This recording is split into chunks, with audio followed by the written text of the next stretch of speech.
So hello everyone, welcome to study flow. And आज हमारी math series का third lecture है।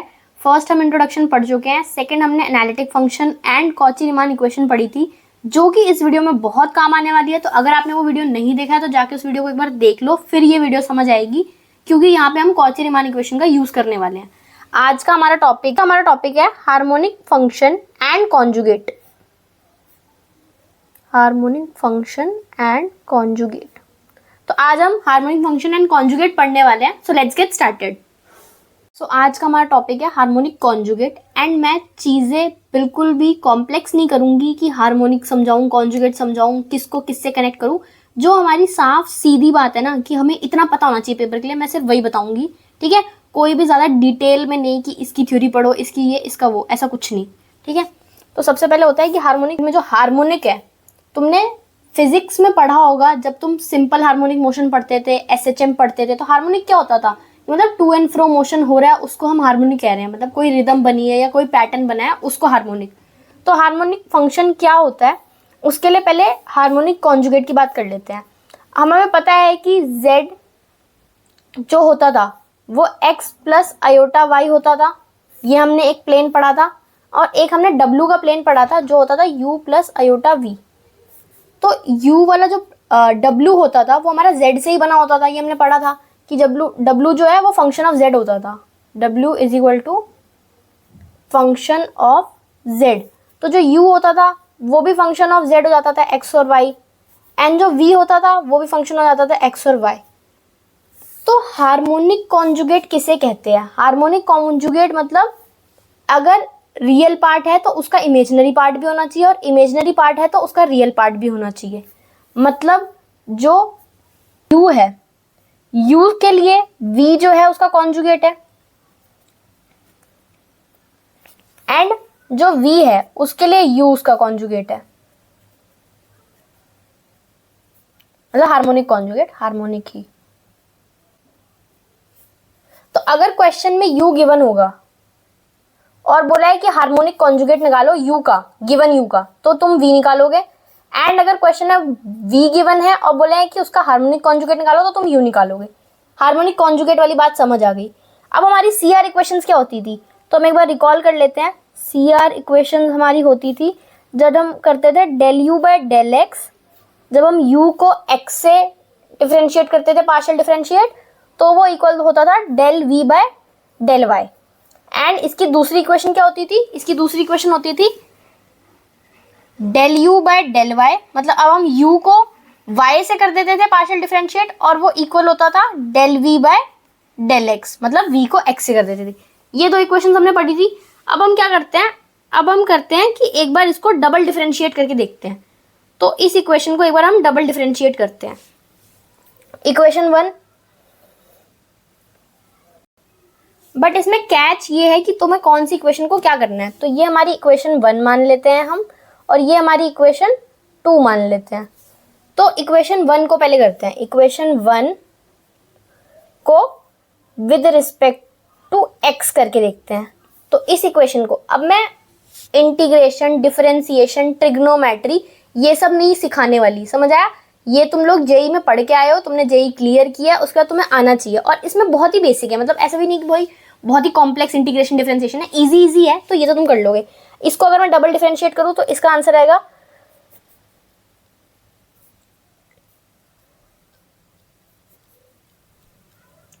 ये आ गया। इसको हम इक्वेशन 3 नाम दे देते हैं।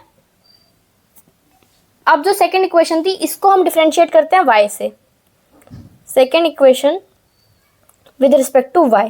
तो अगर मैं इसको y से करूं तो del u y del y square is equal to del square v upon del x del y। ठीक है, ये तुम्हारी हो जाएगी इक्वेशन 4। अब मैं इक्वेशन 3 और इक्वेशन 4 देखूं तो उनका जो RHS है वो दोनों का सेम है। दिख रहा है दोनों का RHS, del square v del x del y and del square v del x del y। दोनों का RHS सेम है। तो हम क्या करेंगे, हम दोनों को इक्वल कर सकते हैं, क्योंकि अगर दोनों की राइट साइड सेम है तो दोनों की लेफ्ट साइड भी सेम हो सकती है। तो यहां से हम दोनों की लेफ्ट साइड को इक्वेट कर देंगे। From equation 3 and 4। अभी समझ आएगा कि हम क्या कर रहे हैं, क्यों कर रहे हैं दीदी, हमने क्यों डबल डिफरेंशिएट किया, यहाँ से क्या पता चल रहा है, सब पता चलेगा। पहले हमने लिखा CR इक्वेशंस, पहली वाली लिख ली, दूसरी वाली लिख ली। फर्स्ट वाली को हमने x से डिफरेंशिएट कर दिया, डबल डिफरेंशिएट। पहली डिफरेंशिएशन तो वो इक्वेशन में थी, उनको एक और बार डिफरेंशिएट किया, फर्स्ट वाली को x से, सेकेंड वाली को y से। ठीक है, अब दोनों का जो हमें राइट साइड मिली RHS, वो दोनों की सेम मिली, तो हमने उनके लेफ्ट साइड को इक्वेट कर दिया। अब मैं क्या करूँगी, इसको थोड़ा सा रीअरेंज कर लूँगी।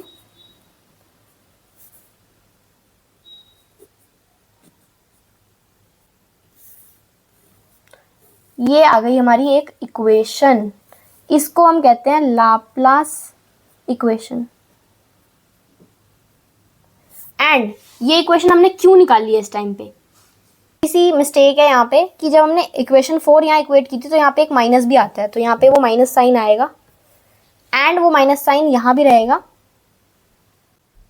क्योंकि अगर इनके LHS को हमने सेम किया है तो इधर वाले माइनस को हम इधर दे देंगे, एंड जब वो माइनस इधर रहा तो वो इधर आके प्लस बन जाएगा। एक बार दोबारा देख लेना तुम्हें समझ आ जाएगा। ये वाला माइनस था, इसको मैं इधर कर दूंगी, मतलब दोनों साइड में से किसी भी साइड वो माइनस सेम ही चीज़ होती है, तो मैंने ये वाले माइनस को इधर कर दिया, एंड इधर जब ये दोनों सेम बन गए RHS तो इन दोनों को मैंने इक्वेट कर दिया, एंड जब वो माइनस वाला साइन इधर आया तो वो प्लस बन गया। अब ये जो होती है, ये होती है हमारी लाप्लास इक्वेशन। ओके, अब हमने ये निकाली क्यों है, बिकॉज रिमार्क है, इसको याद रखना है, अगर सेटिस्फाई लाप्लास इक्वेशन, अगर कोई भी u है ना यहाँ पे, u को हमने x से किया, u को हमने y से किया, तो वो अगर लाप्लास इक्वेशन को सेटिस्फाई करता है तो मतलब वो एक हार्मोनिक फंक्शन है। साफ सीधी बात है इतनी। हार्मोनिक फंक्शन बोल लो, इक्वेशन बोलो, फंक्शन बोल लेते हैं, फंक्शन है वो। ओके, ये हमने u के टर्म्स में निकाला, सेम एज इट इज हम v के टर्म्स में भी निकाल सकते हैं। v के टर्म्स में कैसे निकाल सकते हैं वो मैं नहीं बताऊंगी, वो तुम लोग खुद करोगे। बस क्या करना है तुम्हें, यहाँ पे जो तुमने फर्स्ट और सेकंड इक्वेशन ली थी, तो हमने यहाँ पे फर्स्ट वाली को x से किया था और सेकंड वाली को y से किया था। सेम क्या करना है, यहाँ पे तुम्हें फर्स्ट वाली को y से कर देना है, सेकंड वाली को x से। मैं तुम्हें हिंट दे देती हूँ, hint for v in Laplace, differentiate with respect to y of equation 1 and x of equation 2। बस स्विच करना है, इसको हमने x से किया था इसको y से कर दो, इसको हमने y से किया था इसको x से कर दो, फिर दोनों के जो RHS या LHS जो भी साइड सेम आए उसको दूसरी वाली साइड को इक्वेट कर देना, वहां से तुम्हारा है वो तुम्हारे v के रिस्पेक्ट में आ जाएगी। ठीक है, ये खुद करके देखना। ऑल्दो ये इम्पॉर्टेंट नहीं है, सिर्फ लाप्लास पता होनी चाहिए, बट स्टिल आपको आना चाहिए कि कैसे किया हमने। वहाँ पे हमने सीधा सीधा फर्स्ट को x से सेकंड को y से किया था, यहाँ पे हमें फर्स्ट को y से सेकंड को x से कर देना है बस, एंड वो v के रिस्पेक्ट में तुम्हारी लाप्लास इक्वेशन आ जाएगी। ओके,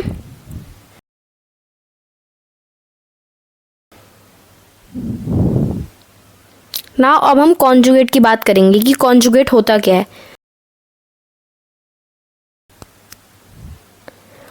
कॉन्जुगेट समझने से पहले हमें एक चीज़ पता होनी चाहिए, जो कि होता है टोटल एंड पार्शियल डिफरेंशिएशन। अगर तुम्हें इसके फॉर्मूले नहीं पता होंगे तो तुम्हें आगे कॉन्जुगेट निकालना नहीं आएगा। ये तो मैंने तुम्हें बता दिया कि u जो होता है वो x और y पे डिपेंड करता है, एंड वैसे ही जो v होता है वो भी x और y पे डिपेंड करता है। हमने पढ़ा था फर्स्ट लेक्चर में हमारे जो प्लेन्स होते हैं z प्लेन और w प्लेन, तो w का पार्ट u और v होते हैं एंड x y होता है वो z का होता है। तो अब अगर हमें टोटल डिफरेंशिएशन और पार्शियल डिफरेंशिएशन को कनेक्ट करना है तो फॉर्मूला क्या होता है, du is equal to del u by del x d x plus del u by del y d y. मतलब और कुछ नहीं है, इतना याद रखना कि जो तुम डेल से कर रहे हो, मतलब नीचे डेल एक्स आ रहा है उसके बगल में डी एक्स ही मल्टीप्लाई होगा, और तुम जहाँ पे डेल वाई कर रहे हो उसके बगल में डी वाई मल्टीप्लाई होगा। तो फॉर्मूला याद करने का ये ईजी तरीका है कि u जो है एक्स वाई पे तो डिपेंड हो रहा है, तो एक डेल एक्स आएगा एक डेल वाई आएगा, और जहाँ पे डेल एक्स आ रहा है u के लिए वहाँ पे डी एक्स मल्टीप्लाई हो जाएगा, और जहाँ पे डेल वाई आ रहा है वहाँ पे डी वाई मल्टीप्लाई हो जाएगा।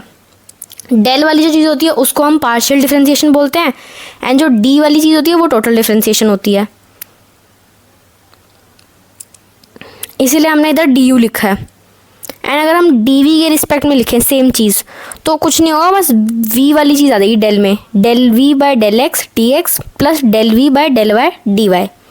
क्योंकि v जो है वो भी x और y पे डिपेंड कर रहा है, तो उसका भी जो डेल में होगा वो एक्स वाई में होगा और फिर d में भी एक्स वाई में होगा। ठीक है, तो हम दोनों फॉर्मूला हमने कर लिया। अगर हम सिर्फ x की बात करें तो du जो है वो x पे डिपेंड कर रहा था, मतलब u जो है वो x पे डिपेंड कर रहा था, तो हमने इसका पार्शियल डिफरेंशिएशन लिखा और बगल में उसको dx से मल्टीप्लाई कर दिया। सेम चीज़ वो y पे भी डिपेंड कर रहा था, तो इसलिए हमने del u by del y लिखा, y से पार्शियल डिफरेंशिएशन और बगल में dy लिख दिया।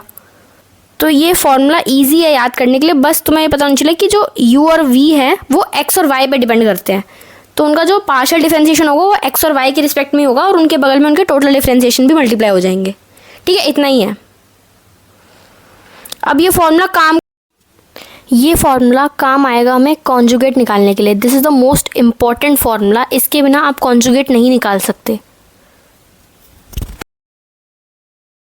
एक एग्जाम्पल करके देखते हैं जहाँ पे हमने u की वैल्यू ली है x square minus y square.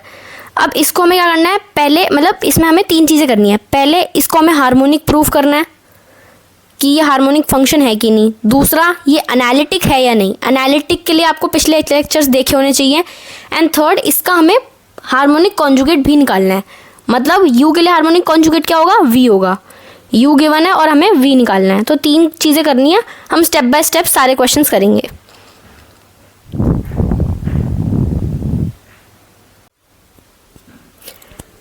सबसे पहले हम यहाँ पे गिवन जो है हमें वो लिख लेते हैं। तो हमें गिवन है u की वैल्यू जो है x square minus y square. कि हमें x की वैल्यू u दिया हुआ है। तो हमारा पहला क्वेश्चन है ये हार्मोनिक फंक्शन है या नहीं है। तो उसके लिए हम यूज़ करेंगे लाप्लास का। अगर ये लाप्लास को सेटिस्फाई कर देती है तो मतलब ये एक हार्मोनिक फंक्शन का u है, हार्मोनिक फंक्शन का रियल पार्ट है।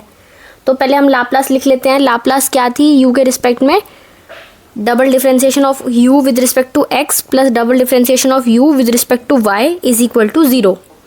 तो सबसे पहले हम डबल डिफरेंशिएशंस निकाल लेंगे। हमने निकाल नहीं रखी, ये तो फॉर्मूला है। u को पहले हम एक बार x से डिफरेंशिएट करेंगे, फिर दोबारा x से डिफरेंशिएट करेंगे। तो हम पहले ये कर लेते हैं।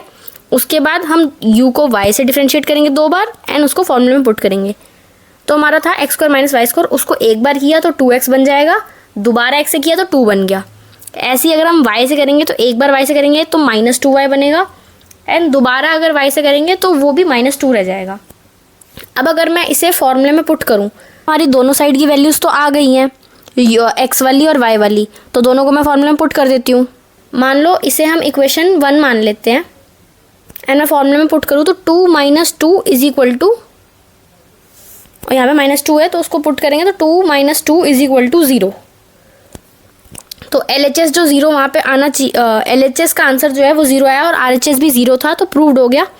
मतलब this is a harmonic function का u part, real part. Okay, u से हमने फॉर्मूले में पुट किया लाप्लास को, वहाँ से हमने हार्मोनिक को सेटिस्फाई करा दिया। Just keep steps in mind कि u से प्रूफ करना हो हार्मोनिक तो भी लाप्लास, v से प्रूफ करना हो हार्मोनिक तो भी लाप्लास। तो ये हो गया हमारा फर्स्ट पार्ट। अब हम सेकेंड पार्ट की तरफ मूव करते हैं, जहाँ पे हमें प्रूफ करना है कि ये जो u है ये एक एनालिटिक फंक्शन का पार्ट है या नहीं। मतलब ये u जिस भी फंक्शन का रियल पार्ट है वो एक एनालिटिक फंक्शन बनेगा कि नहीं बनेगा। तो ये मैं डू इट योरसेल्फ दे रही हूँ आपको, क्योंकि हमने ये इससे पिछले वाले लेक्चर में कर रखा है ऑलरेडी, तो एक प्रैक्टिस भी हो जाएगी आपकी। CR इक्वेशंस को यूज़ करना है, इतनी हिंट मैं आपको दे रही हूँ। इससे आपकी 2 चीज़ें होंगी, एक आप पिछले जाके लेक्चर को देखोगे तो वहाँ पे आपका CR इक्वेशन पार्ट भी रिवाइज हो जाएगा एंड दूसरा आपको एनालिटिक कैसे प्रूफ करना है ये भी रिवाइज हो जाएगा। अब इस लेक्चर का जो मेन मोटिव है हार्मोनिक कॉन्जुगेट, उस पे आते हैं हम कि दीदी ये कैसे निकालते हैं, क्योंकि ये बहुत इंपॉर्टेंट है। इसके लिए आपको टोटल और पार्शियल डिफरेंशिएशन वाला रिलेशन याद होना चाहिए। हमारा स्टेप 1 होगा फॉर्मूला नहीं आता तो ये क्वेश्चन स्टार्ट ही नहीं कर पाओगे। तो फॉर्मूला हमें लिखना है v वाला, जिसमें dv वाला फॉर्मूला था ना, वो वाला dv is equal to del v by del x dx plus del v by del y dy। ठीक है, ये हो गया तुम्हारा। जो भी निकालना हो ना उसके रिस्पेक्ट वाला फॉर्मूला लिख लेना, पार्शियल और टोटल का। ठीक है, ये फर्स्ट स्टेप हो जाए। फॉर्मूला याद रखना, फॉर्मूला मत भूलना, क्योंकि स्टेपिंग स्टोन ही यही है इस क्वेश्चन का। अब आता है सेकंड मोस्ट इंपॉर्टेंट स्टेप, जो मैंने आपको भी इससे पहले वाले पार्ट में ही बोला कि CR इक्वेशंस रिवाइज होनी चाहिए। CR इक्वेशंस नहीं आती होंगी तो इक्वेशन नहीं हो पाएगा। सी आर इक्वेशंस लिख लेते हैं हम। पहली इक्वेशन होती थी हमारी del u by del x is equal to del v by del y, and दूसरी होती है del u by del y is equal to minus del v by del x. दोनों लिख ली, ये भी रिवाइज हो गई। अब इसके बाद इसको हमें ऊपर वाले फॉर्मूले में यूज़ कैसे करना है ये पता होना चाहिए। तो इसको हम यूज़ इस तरह से करेंगे कि अगर आप फॉर्मूले को ढंग से देखो तो आपके पास del v by del x भी नहीं है और del v by del y भी नहीं है, वी के रिस्पेक्ट में कुछ भी नहीं है। बट अगर आप सी आर इक्वेशंस को देखो तो वहाँ पे जो वी वाली चीज़ें हैं वो यू के रिस्पेक्ट में कहीं ना कहीं इक्वल है, तो हम वी की जगह यू यूज़ करेंगे। जहाँ पे del v by del x है वहाँ पे हम minus del u by del y use कर लेंगे, एंड जहाँ पे del v by del y है वहाँ पे हम del u by del x use कर लेंगे। रिलेशन याद रखना, क्योंकि जो इक्वल वाली चीज़ें हैं उनको हम रिप्लेस कर देंगे ऊपर हमारे पास, क्योंकि यू के रिस्पेक्ट में ही है, हमारे पास वी के रिस्पेक्ट में चीज़ें है ही नहीं, इसीलिए। अब हम एक बार अपना सी आर इक्वेशन को सॉल्व करके वैल्यू लिख लेते हैं और दोनों की जगह वो वैल्यू रख लेते हैं। Del u by del x is equal to 2x आया और वो del v by del y के इक्वल है, तो वो भी 2x हो जाएगा। Del u by del y minus 2y आया तो del v by del x भी 2y बन जाएगा, क्योंकि माइनस और माइनस कैंसिल हो जाएगा। ऑलरेडी सी आर में एक माइनस होता है ना, वो माइनस और एक्चुअली जो माइनस आ रहा है 2y के साथ, वो दोनों कैंसिल होके सिर्फ 2y बचेंगे del v by del x के पास। तो हम वहाँ पे प्लस 2y कर देंगे माइनस की जगह पे, जहाँ पे मैंने माइनस लिख दिया है उसको हम प्लस बना देंगे।